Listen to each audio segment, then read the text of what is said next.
5వ అధ్యాయము అపోస్తలుల కార్యములు 1వ వచనం. అననీయ అను ఒక మనుషుడు తన భార్య అయిన సఫీరతో ఏకమై పొలమమ్మెను.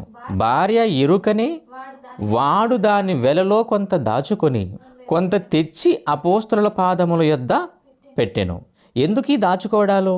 దాచుకోవడము తప్పు లేదా. ఇదే సందర్భము మనకు ఎక్కడ కనపడుతుందంటే ఎలీషా ప్రవక్త దగ్గర ఉన్న గెహజీ అనే ఒక సేవకుడు ఎలీషా గారి దగ్గర ఉన్న పనివాడు, నాకు వెండి కావాలి, నాకు దుస్తులు కావాలి అని చెప్పి వారి దగ్గర నుంచి తీసుకొని వెళ్ళి దాచిపెట్టి ఎలీషా దగ్గరికి వెళ్ళిపోయాడట.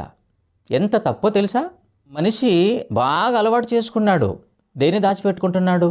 ధనం, డబ్బును దాస్తున్నాడు. ఎక్కడెక్కడో దాచిపెట్టుకుంటున్నాడు. డబ్బును దాచారు.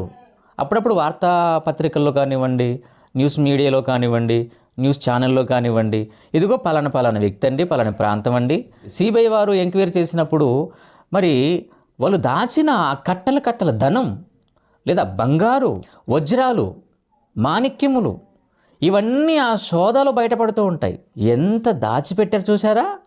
దాచుకున్నారు, దాచుకున్న దానికి కాపలాగా ఉన్నారు. ధనము నిన్ను ఎలా వాడుకుంటుందో తెలుసా మనిషి? నువ్వు దానికి కాపలదారుడు, దానికి నువ్వు బానిసవు. సంపాదించేది ఒక ఎత్తు అయితే దాన్ని కాపాడుకోవాలన్నది మరొక ఎత్తు. అందుకే నిద్ర పట్టదు. మనుషులకు నిద్ర రాదండి.